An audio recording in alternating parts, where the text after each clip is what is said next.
I'm going to suggest we make a start. This will all be recorded and everything. So after this, we'll send it out along with the slides and any next steps and things and contact details. So if there's anything that we've missed or that people have missed at the start of this, we'll also send out. So yeah. Awesome. So hi, everyone. Welcome and thank you so much for joining today's webinar on the kickoff of the Catalogue project on the Energy Data Platform. This has been quite a long time in the making, and we're really excited to show you all today the ways in which we think this can both slot into and aid the UK energy landscape, as well as how we can see it beginning to evolve the ways in which we navigate through the sector. This has been an accumulation of lots of different projects, which we will delve into further into the session. And we really hope that you find this interesting and can start to see the ways in which yourselves and your organisations can begin to engage with the platform and help us get as full use out of it. Obviously, that's the most important thing to come out of this platform today. If you did have any questions as we're going through this, both through the presentation and the demonstration later on as well, please do drop them into the chat below, as we do have time for a panel Q&A session at the end. And again, if we don't get around to questions during that panel Q&A session, or there's something that pops into your mind after the presentation, we will have all the contact details of the project team listed in the presentation, as well as sent out in the email afterwards. So we'd really love you to get involved and give feedback on how you'd like to see the platform develop, how you'd like to get involved, and then some next steps in the future as well. So yeah, that'd be really great if you could all get involved and send things over afterwards. Cool. So in terms of the agenda today, we're going to cover 4 key steps. We're going to go over the introduction and outline, so just introducing what COPED is, what it's for, and what we can see the use cases being. We're going to go over a site demonstration. So Colin and our project team will go over the platform demo, as well as the GitHub repository and the open source creation around that. We're going to go into next steps, so where we can see development going in the near future. We can see this having a full launch autumn this year. So in terms of what we're going to do between now and autumn and what the development process will be between then. And then we're going to finalise today on a panel Q&A. So as I said, please do drop things into the chat whilst we're talking. We will be addressing those in a Q&A session at the end. So speaking of today's panel, we're really thrilled to be joined today by a fantastic panel with representatives who have worked right the way across the energy sector, and also outside of the energy sector too. So it's quite nice to get different perspective in terms of who's worked where and what their experience has been with finding information on projects. We have David Richardson, who is the Head of Innovation at UKRI, who's going to be able to provide some really great perspective on the importance of such projects and how they're going to be able to aid in the many different organisation types working within the energy sector and hopefully aligning sectors also. We've also got Stephen Harben, who is a colleague of mine within the digital and data team at ESC, but has both worked as and alongside academics for many years now, and can provide fantastic perspective in terms of how we can foresee the site being used and what the strongest use cases might be and what we can tackle in that instance. We've got Colin Stephen, who has well and truly been the brains in the COPED operation. So he's done all the development behind the scenes, has worked on the platform for the last kind of 6 months or so, and has helped in the handover to ESC, who will take this platform over in the next couple of weeks. And finally, we've got Alison Holford, who has provided real perspective on how we can kind of continue to consider and tackle the ethical side of data management, and also how we're going to continually incorporate your stakeholder feedback and user wants into the COPED solution. So, like I said, any questions for any of the panelists today, please drop into the chat. They're really fantastic people to have on board, so we're looking forward to answering your questions at the end. In terms of the COPED core partners, so COPED has been the brainchild of several organisations in its development, a high level as outlined on the slides. It's seeking to be a complementary tool to the Energy Data Visibility Project, and COPED was commissioned initially by BEIS to provide a central platform for energy project metadata. So the project team itself has comprised of researchers from EnergyRev, Coventry University and Energy Systems Catapult, the latter of which will go on to be the future hosts. And throughout the project, this core team has assisted in the development and the handover of the COPED platform also. We've also been really lucky to utilise knowledge and expertise from stakeholders at Imperial College as well, who have helped us to identify the key persons and stakeholders to communicate with, and where and how we can begin to drive and generate the most value from the platform also. So a really great project team during this. So we should probably start by saying, so what is COPED itself? So COPED looks to tackle what I think is one of the biggest challenges which many organisations face with the energy sector at present. I joined the energy sector a couple of years ago and have found that with gaining information and finding kind of piece of information on different things, it's very often a case of it's who you know rather than what you know. And the who's who within energy is a fairly congested space. It can be quite difficult to find who is kind of owner of different information types. And so COPED itself is looking to solve that problem. And it stands for, and I should introduce this probably quite early on, the Catalogue of Projects on Energy Data. And that does a pretty good job of explaining what it's looking to do in just its title. So the platform itself seeks to act as a central resource for those who are looking to gather information on different energy projects, both past and present, to provide insight on project outcomes, costs, timescales, but also on the things like the more abstract areas that are often difficult to explore, such as where there might be potential funding gaps, where there might be gaps for innovation, or who is more regularly providing funding to different research areas. It does truly seek to act as a bit of a one-stop shop for those who are looking to access project metadata. And that's kind of the first crucial reminder of today. So the platform will not act as a home to actual data which is being generated by projects. And of course, we can foresee lots of different alternative projects fulfilling this need. So things like open energy, for example. But we do often speak about one of the largest enablers for open data being accurate metadata. And so the platform seeks to address this need. We're also looking to better link up project stakeholders through the platform to facilitate greater coordination and collaboration within the sector, and also providing signposts to individuals to where they can access knowledge and information from those on projects. There's also the opportunity to link up where projects have come from and where they have started, which the platform is looking to address, to provide more of a full picture in terms of how and why different projects have come into fruition and what gaps they are looking to address. So an example of this would be something like the Prospering from the Energy Revolution project, which has really been the building block for lots of different other influential projects. And so providing a bit of a life cycle for different initiatives can give greater insight into what the different subject areas are that have been addressed and where different stakeholders, organisations and funding have kind of got involved in the project life cycle. In terms of the objectives of the project and how we've measured success, we split it into two main categories, which we've then received kind of thorough feedback on from in-depth user interviews. So just going over a few of the higher level features that we identified as high priority requirements at the beginning of the project.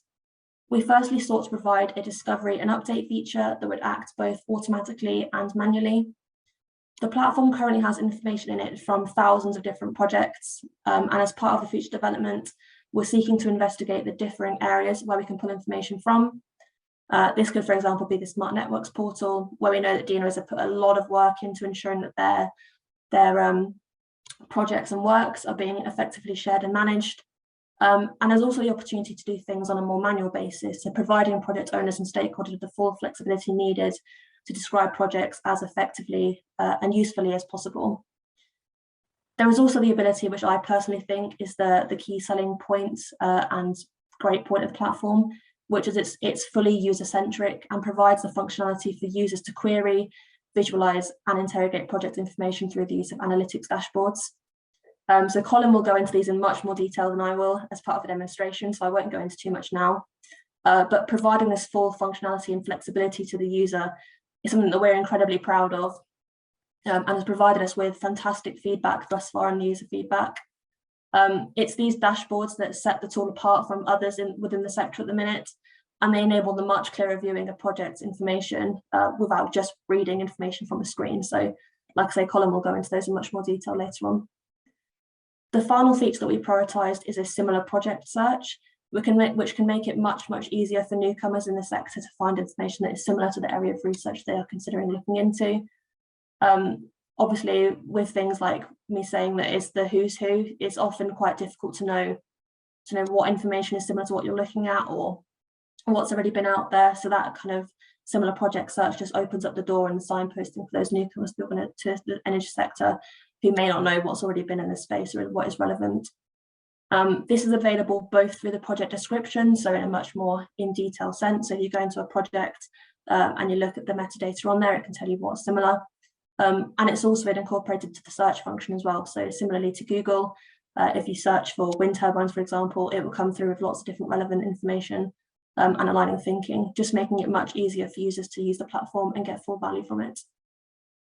In terms of scope, as I mentioned before, we've aligned our workings to that of the EDVP project, which is the Energy Data Visibility project. And this sought to better utilize metadata and glossaries to aid in the increased visibility of projects. So we've incorporated things into the platform to help with the search functions, such as the modernizing energy data glossaries that was carried out a year ago, just to ensure that we're covering off all bases in terms of what is being used within the sector at present. The key thing we focus on as well in the last kind of 6 months or so, and we're going to continue to expand on, is quite a big question within the sector at the minute of what actually is energy data. As the landscape evolves, so does this definition, and so we're keen to identify kind of the areas which we think are covered by energy data, and also ensure that we're not being siloed into one kind of area that we're incorporating into the platform. And we're going to do this by kind of identifying priority use cases, which will help to define which metadata is going to be covered. We also understand that as we move towards a period of increased digitalization and interoperability, there's also a need for aligning sectors to be included in the platform, such as transport or infrastructure management, for example. We know these things already have a massive overlap and alignment with energy, so it's making sure that we're not just covering off what we think is traditionally energy data in this instance, and bringing in lots of different projects that are going to help to identify what's going on in the sector at present. We've also ensured, and this was a really big thing for us, is that the platform development is completely open source as well, just so everyone's able to get full access from it and full usage. And Colin will cover this in much more detail now. So Colin, I pass over to you and you can go through the demonstration and the GitHub source. Hi everyone, I'm just going to share my screen. Thanks for your interest in the platform. It's good to actually share it at last. Share it. So hopefully you can see my screen now. Somebody shout if my screen is not actually on your screens now. So I'm going to walk through a couple of things that the platform does, and also, as mentioned, just talk about the ethos, I guess, of being open source. So this project is now being handed over to ESC, but it's always been envisaged as an open source effort, because it seems that there's a need for community to gather around something like this with regard to project information. So we've put together the code and documentation into a GitHub repository, which you can see on the screen now. It's at cogentcomputing/coped. And I mean, there's a lot of benefits to this, and this was envisaged from the start. And the first, I think, to really emphasize is building community around this product. So I'm an outsider with respect to the energy sector. I don't work in the area, but it became very apparent very quickly that there was no kind of central unifying hub of information around energy projects. And by making this open source and by promoting it and getting attention on it, I think this is a really good opportunity to actually build a community around energy projects in general and what needs to be done, medium and long term after this handover takes place and ESC start developing in earnest on top of the basic features that we have. So if you visit this GitHub, there's some documentation about the project, just some background, screenshots. As usual with open source projects, there's links on how to contribute. So this is a key thing. Anyone can contribute and request their additions be put in or make suggestions. So there's information about all that on the GitHub page. Two key things which come along with this. First of all, are discussions. So there's a discussion section, which is basically like a forum. So welcome to CopEd discussions. Here you can view announcements that the team are making about the actual product and what's happening with it. There's a section for general chat. There's a section for ideas, for new features, maybe question and answer as well. If you have any issues that you're not sure how things work, this is already we have a place for discussion around the platform, around where it's going, and what's going to happen next. So that's a key thing, and I think very valuable. And the second is that we have an issues section. So you'll see when I look at the site itself that there's a link at the bottom to report a problem. If there's any issues, that'll take you here, and you can raise bugs or you can make a feature suggestion. As with all open source projects, this is how the approach takes place, and you can just come in here and add your suggestions or your issue to be addressed. And then the community and ESC can take over managing that and taking it into account. So I think that's the first thing to emphasize, is this sort of open source aspect. When I was looking around as an outsider, I couldn't really find anything in the energy sector that was an obvious like go-to point with regard to code, with regard to project information in general. So that's an important aspect of this project. So that's the first thing. And now I'm going to look at the actual platform, which I'm going to split into two sections. So I've got a couple of logins. So I've got two browsers, and I'm going to just show you the functionality as it exists at the moment with regard to looking at projects, searching for projects, and also doing analytics, doing basic data analysis in there as well. So in one window here, I'm logged in as a test user. So I have an account. If I switch to my other browser, here I'm not logged in. So this is what people see when they land on the page. As you'll see, we have a prominent search bar. The database we have at the moment has about 8,000 projects in it, which have been crawled from UKRI. And you can just search for those directly here if you want to find something. So if I'm looking for wind turbines, it will give me some suggested titles of projects, or I can just do a search for terms as well. So wind turbine would take me to the results for that. I see the various relevant results. You'll also have noticed that there is a dashboard embedded here. So when we get to the analytics section, one of the key things is this idea of being able to easily build dashboards, because sharing the data and visualizing the data is obviously a key element of understanding it. The one that's embedded here is a simple overview based on distribution network operators, how many projects are falling within each of those regions. There's just a count of the number of projects in our database in each of the regions. There's a breakdown of the funders that are covered in the database with respect to the number of projects that they are funding. And there's a breakdown of the top subject categories that are applied to those projects. So, and there's a bit of extra information below as well.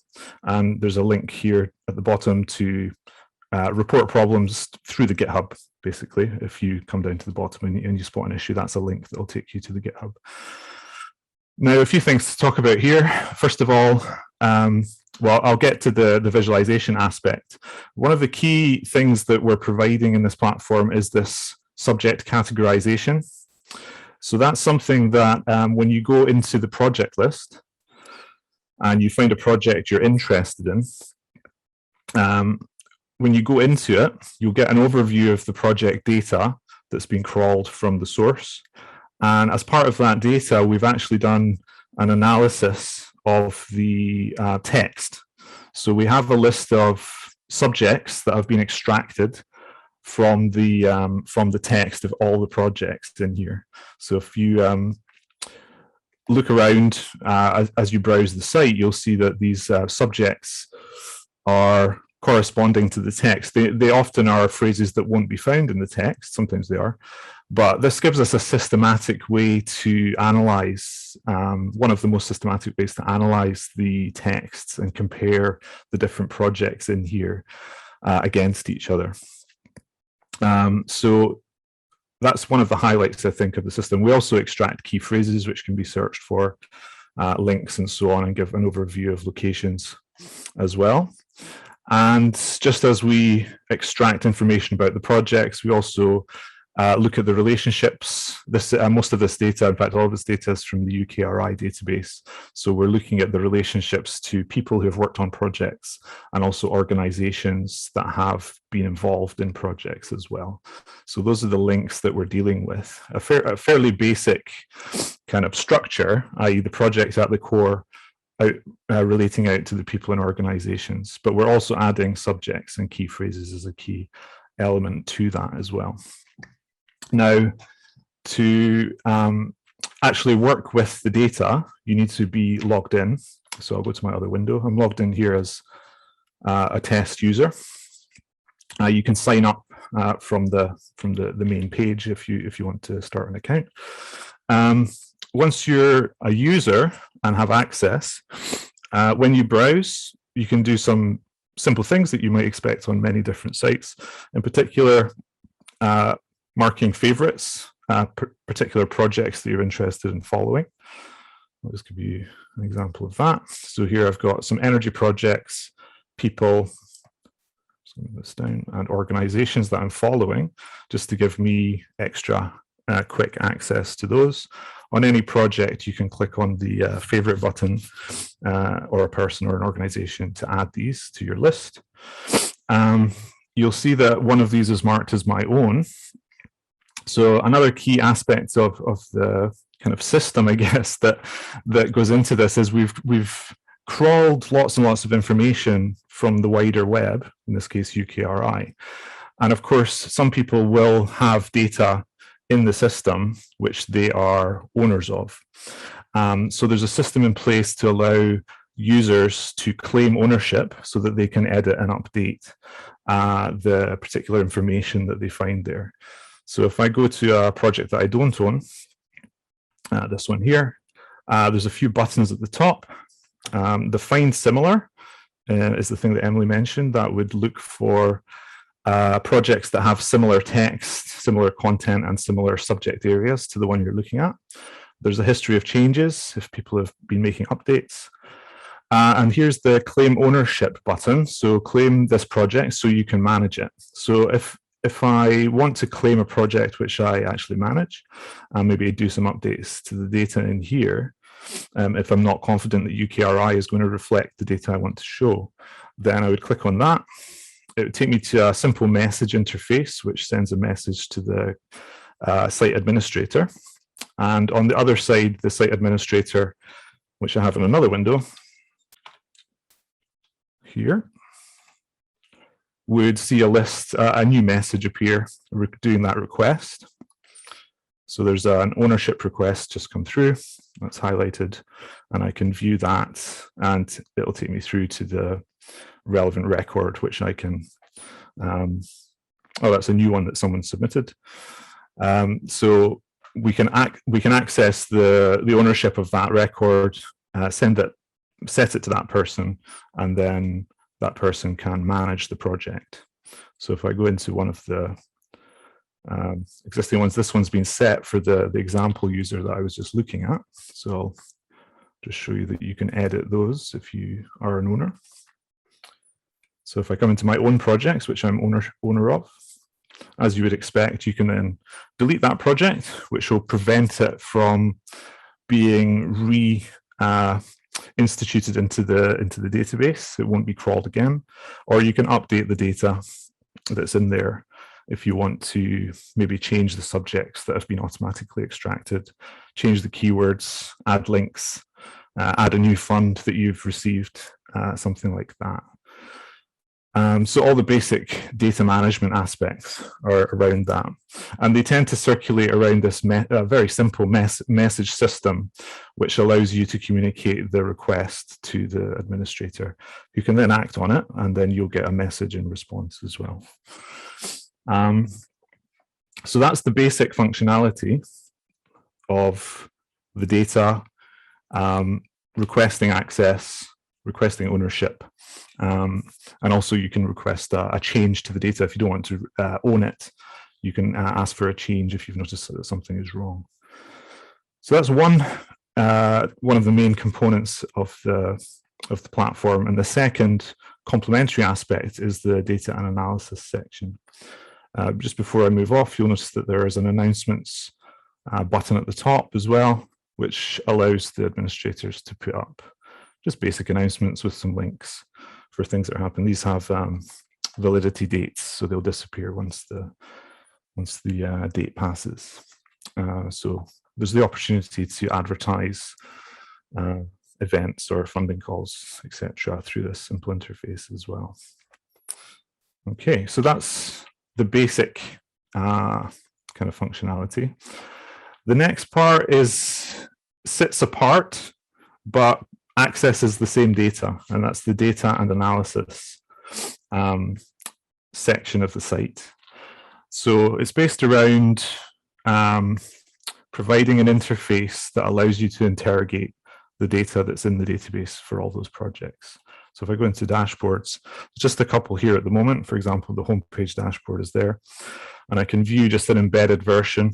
I don't need to be logged in to see this, but I can come in and just have a look at whatever the administrators have provided in terms of pre-constructed analysis that they might wish to provide. There's project funding values over time by start and end year, and then a simple pivot table giving you the actual values across those years as well. These dashboards are filterable generally. You can set them up to take input values. So I might be interested maybe in the last 10 years, for example. Update that filter, and these will dynamically update according to the things that you've chosen. And all the dashboards work in similar ways. So it could be mapping, it could be graphs like this, or it could be simple tables with data in them. They will tend to display and have some kind of dynamic aspect to them. Once you're logged in, you also get access to be able to do your own analyses as well. So for login required, you can access the data kind of home, a set of personal dashboards that you've defined, based probably on existing dashboards or analyses that the administrators have provided, and also just a general data browser as well. And for those who want to access data programmatically, there's a RESTful API as well. So let me go into the data section. Excuse me. So I'm just arriving. I get an overview of whatever the administrators provided. So there's some basic views, some main dashboards, which are the ones we just saw, and some simple summary data as well. All of these can be used as the starting point for your own analysis, or you can start one from scratch if you wish, just interrogating the base data that's in the database directly by going up to ask a question. And let's say we want to ask a simple question, maybe about funding. I want to interrogate the COPED database. I want to look at project funds. We'll get a list of the projects and their funding information, and I can start to summarize that, for example, summing up the amount of funding given particular start year, something like that. So start date by year, let's see. So this would be a very simple one from scratch. I can change the visualization, bar chart, and just see that change in funding over the entire database over time. We can add filters according to whichever kind of factors you're interested in as well. And so that's a simple question, just a simple summary, but we've also got more advanced questions, custom questions, where we can join data from different tables to give us a more kind of complete view of the data that's in there. That's what gets us towards these base views and summaries that I've provided examples of in here. There's also a basic data browser. This gives you all the information for the tables directly if you want to have a look around, and it's annotated as well. So we go into a simple summary. We've got just some examples here. Top subject categories. I can click on that and just see the one that we saw in the landing page. If you wish to make your own analysis, I mean, it'll take some time to come in here and have an, explore and see what's in here. But there are a few base views which would allow you to do an analysis on a range of data. So here's one for the geo regions of projects. So I've associated projects with the locations that they're taking place. This is a large table of information. But I may wish to interrogate this information by drilling down and filtering and summarizing it. So if I want to find out, let's say, what would a good example be, wind turbine activity across the regions of England, then I can come in. Typically, there'll be a few tables that you can join onto that. So for geo regions, I would want to join on to subjects, so project subjects. We would join on project ID, and we would join that with subjects based on the subject ID.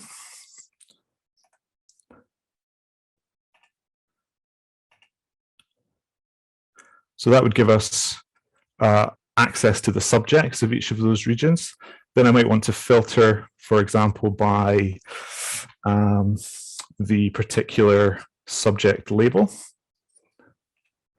So let me search by wind turbines. There we go. Add that filter. And I want to summarize the data by breaking it into geographic regions, shall we say. So the number per, let's see, DNO code, so the distribution network operator name would be a good one. So we get a breakdown. I can visualize that. Hopefully this works as a map. Choose my map.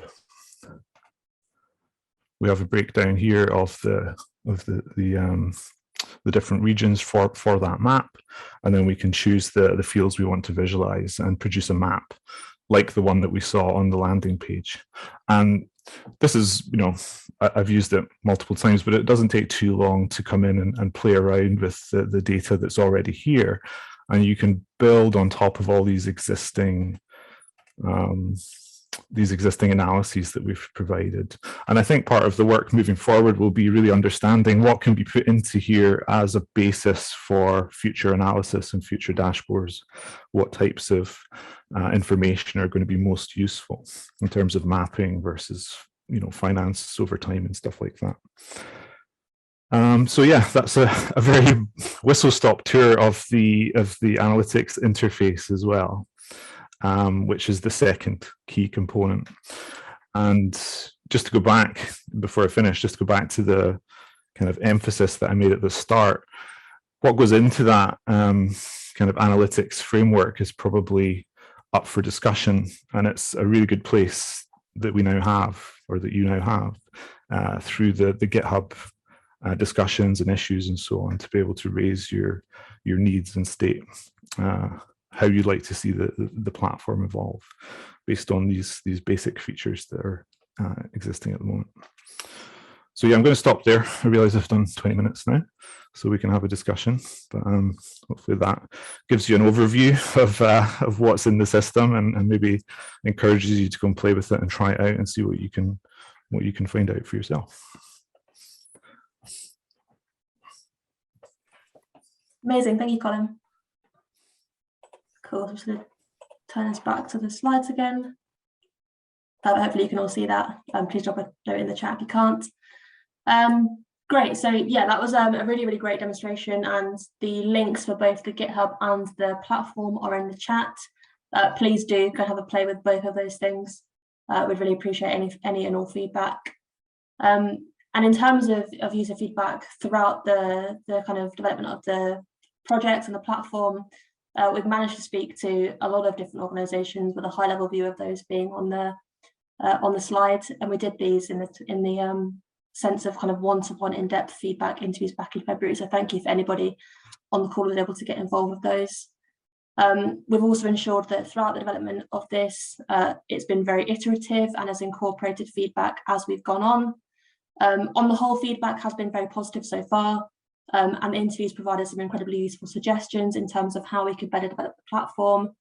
And so we're going to now turn to you guys to give some kind of feedback as we're going on. So we're going to launch a series of polls, which I believe will be in the chat window. So if Tabitha, if you could just launch those.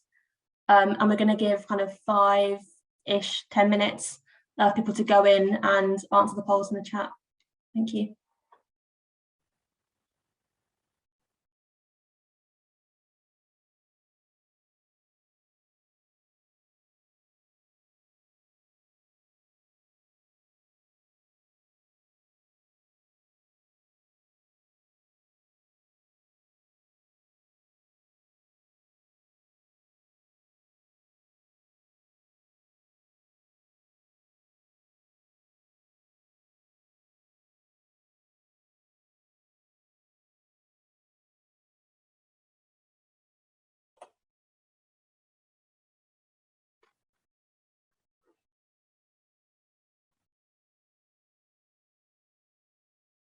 Great, thank you for those that are answering so far.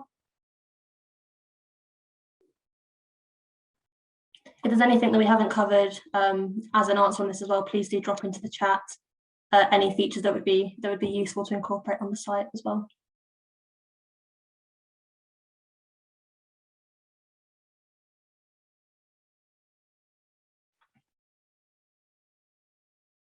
Should I give this one another minute or so?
Can I give another 30 seconds for those that haven't answered thus far? But yeah, please do answer the polls and drop things into the chat if we haven't covered things in the questions.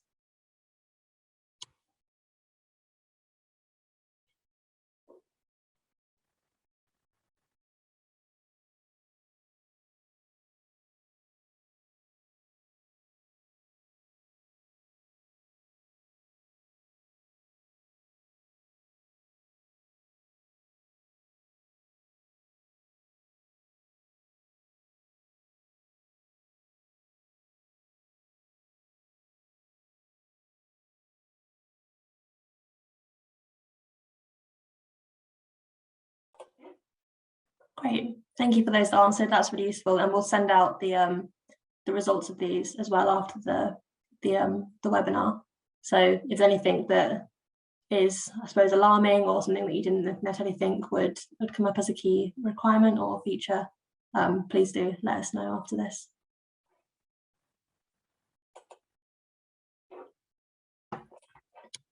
Cool, so we're going to move on to the panel session.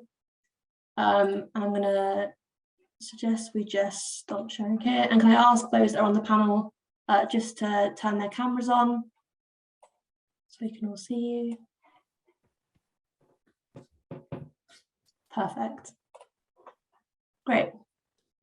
Cool. So yeah, please people continue to put messages or questions in the chat, and we'll hopefully get through as many as we can throughout the session. So I'm going to open it up first of all to Steve. And in terms of what do we think are the individual use cases that are most likely to be explored or prioritized within the platform? I know we've discussed quite a few throughout the development, but it'd be great to hear also what you think of the priority ones are.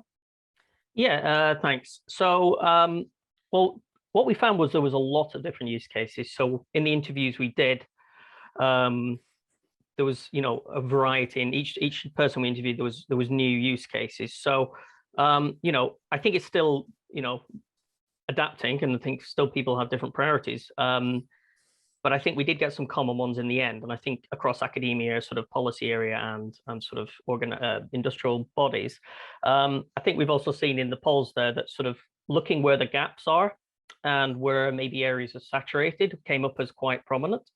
I think that's also useful for funding bodies, but researchers themselves want to sort of identify novel areas. So I think that was very useful for that. Another thing was in identifying collaborators, finding people in areas which, they may need to fill certain gaps. I think it was seen as quite important. But also putting bids together. What's quite useful about what Colin's put together there is a lot of the graphics and data you can extract, and we find it might be quite useful in terms of identifying areas which really need more focus, or, where specific projects might help.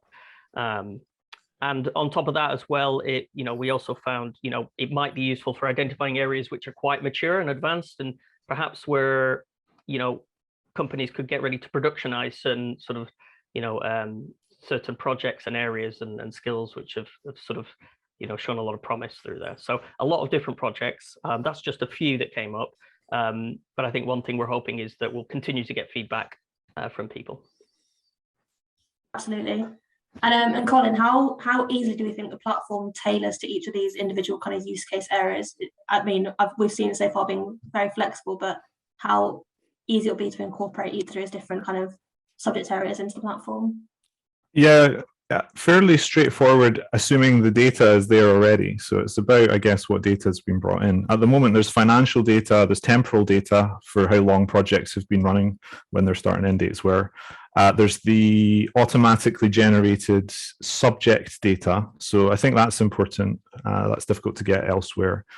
And there's similarity information between the texts as well. So that is the basis for, a temporal analysis. There's the geographic data I should have mentioned. So I'm geotagging. Whenever an institution is associated to a project, I get as much information geographically about that as possible. So that's also in the database where it's accessible. And that can be used in any mapping that needs to be done. So you've got mapping, financial and temporal kind of basics at the moment, I would say, which would probably cover a few use cases. Great, thank you. And David, coming to you now. So people have asked in the chat about how it would be really great to see upcoming funding calls and things on there, and the ability to kind of flag interest.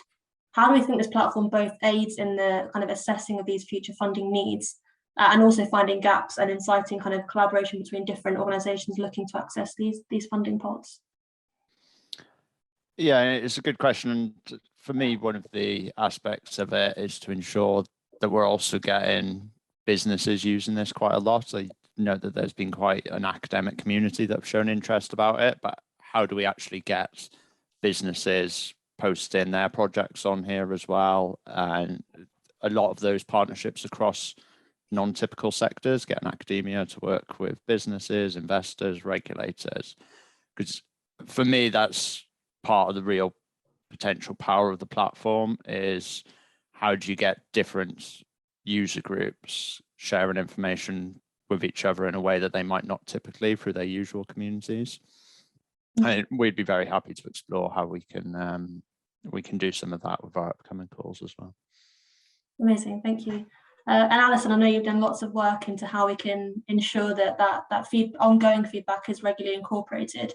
what do you think is the best method to ensure that we're both kind of going out and getting feedback, and also with making sure we're gathering incoming feedback all the time as well? Yeah, that's a really good question, and it builds on what everybody else is saying. This platform is really about people being gentle. So it's not a passive, it's dynamic. And I think someone mentioned, I think Eric in the question said, does it require any action? Yes, it does. The only way this platform is going to be successful is if as stakeholders, we come together as a community of practice. And I really like to further what David said. One of the interesting things we found in another project is that data in the energy sector is seen like dragons hoarding treasure. They're very loathed or perhaps not confident about sharing data. This isn't about sharing data. This is about projects. And we think this could be the start of the conversation to break down those silos and for people to start making spaces where they feel they can share in a productive way. So how do we do it? Is that you have to register, you have to keep looking at the platform, updating your information. It's really important that you do that. And also just reaching out, using it as a space to generate those collaborative efforts and move away from these silos that energy seems to produce. Absolutely. And Colin, this is probably a question for yourself, actually. So in terms of actually collecting the analytics on the use of the platform, so Steve's asked in the chat, how can we collect the usage and uptake of it, and also can this be published onto the platform as well, as this would be a useful statistic? Yeah, so there is a basic kind of record of access. So when people are accessing different pages, when they did it, etc. There's also, although I've not turned it on, there's also Google Analytics potentially, but I mean, that's for ESC to determine how you prefer to do your analytics, I guess. But switching on something like Google Analytics or one of the open source alternatives is pretty straightforward in there. So you could easily have that as part of the data. Yes, I would say. Amazing. And someone's asked in the chat, so this is Dave Phillips, has asked for about specifics on visualization. So he said it looked like a great feature, but the present function seems to be for analysing the space rather than supporting project design and development. And he suggests that we look at things like visualizations on carbon intensity, flexibility gains, national grid data, like regional balancing costs. Appreciate those are all really useful data points, but I suppose with this, we're looking more towards the project metadata, so describing what the projects actually are and what they're doing. I guess in terms of branching out of scope, is that something we think would add value, or is that something that we think would maybe congest the space of projects already looking to kind of promote or publish data? That might be, again, a question for Colin. Yeah, I guess, I mean, in a way, it's good for me coming from an outside perspective, because it's clear that there's no kind of established schema of data that needs to be put together to be able to analyze a general problem or a general question. I don't think there is such a general question. At the moment, it's minimal, obviously, because it was just built over a short time, and it's kind of going into the phase now of like what's next. But one thing I think would be valuable to add would be categorization, of I mean, we've got subjects that are automatically extracted, but if there could be some sort of sense of the community agreeing on a standardization of categories or a hierarchy even, that's one thing that struck me when I started doing this, was like, there's glossaries all over the place. And I just had to make do with, bits and pieces of different ones to help with the search. But I think if you could, have a basic kind of systematic hierarchy of different aspects of energy projects that you want to analyze, then that, as soon as that's established, you can put it in. It's more about the work of the community agreeing on how to do that and what to put into that. In terms of putting it into the system, it wouldn't be much more than just putting those automatic subjects there on top of things. Emily, can I just say, this is, we need to really stress this. This is very much the beginning not, sometimes with a product, we see it as a finish, but this is the start. And one of the things that embedded right at the very beginning, one of the overarching principles of this will evolve as the community evolves, and the platform's been designed with that in mind.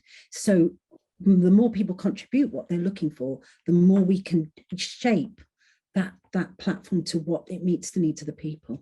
So yes, David, sorry.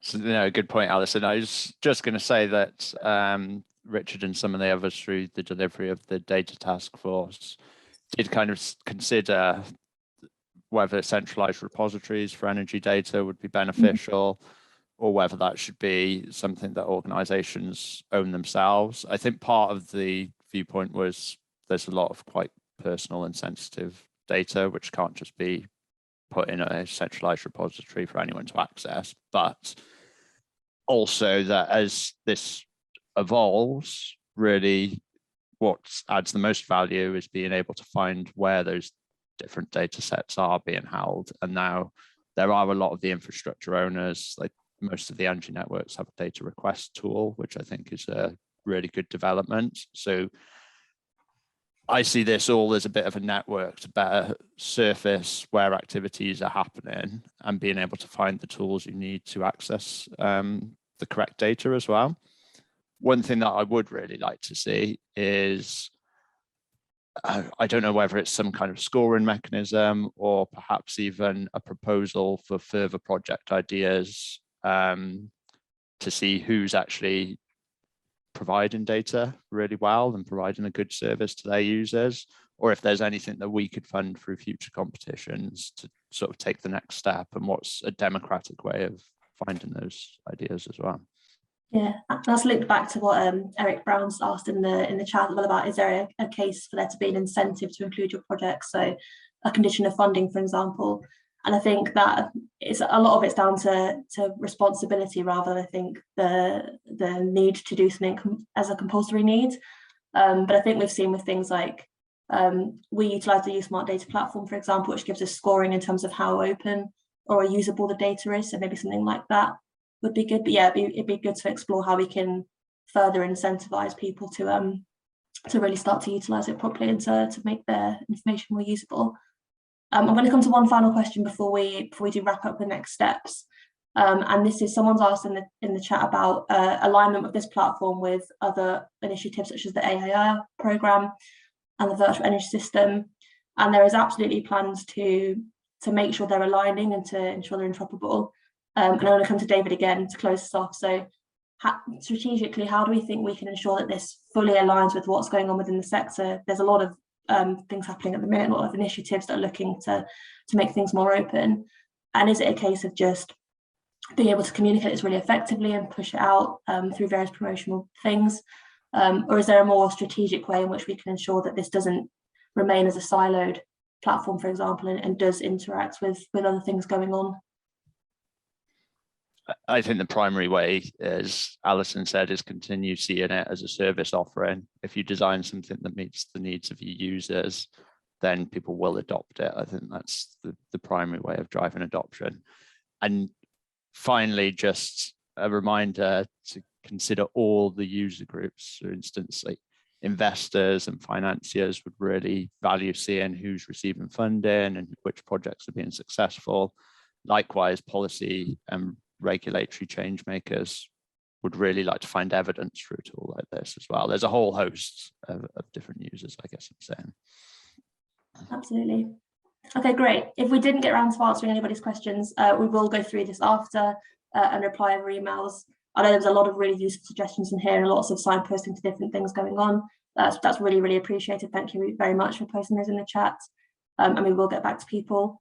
In terms of next steps, we're going to share my screen one final slide, one final time.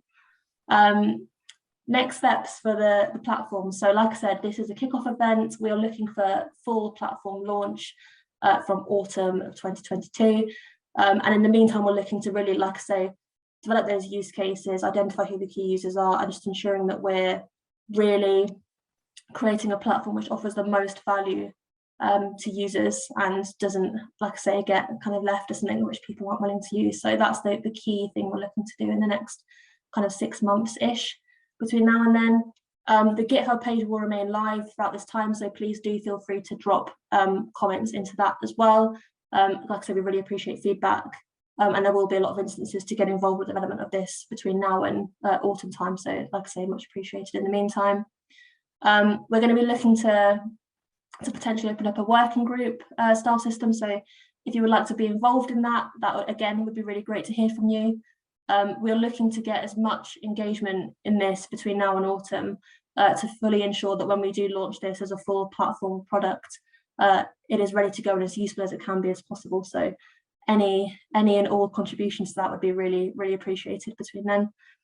And then finally, we are looking to do lots of engagement with other aligning working groups. So something that was raised before was the Digital and Data Services Group, who are doing a lot of stuff with the ENA portals and DNO portals and things like that. So if there's any initiatives like that that people think would be useful to engage with and to talk to, if you could drop us a note for anyone to talk to, that'd be really great. But yeah, lots of engagement, lots of prioritization of use cases, and lots of identification of the key users between now and autumn is what we're going to be focusing on. And just to close off, in terms of getting in contact with us, all contact details on the screen.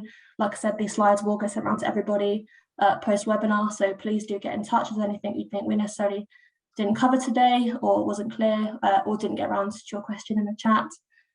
We're really, really keen on as much engagement as possible with this, so please do feel free to get in touch. And yeah, we're looking forward to hearing more about how you think the platform can be better utilised, and how we can help your organisations and yourselves get involved with this, and just ensuring that it really covers off everything that we think it needs to in the meantime. So thank you so much for joining today. Really appreciate people's participation in the polls and also in the chat. And we hope that everyone's found this useful and interesting. So yeah, we look forward to hearing more between now and autumn. Thank you.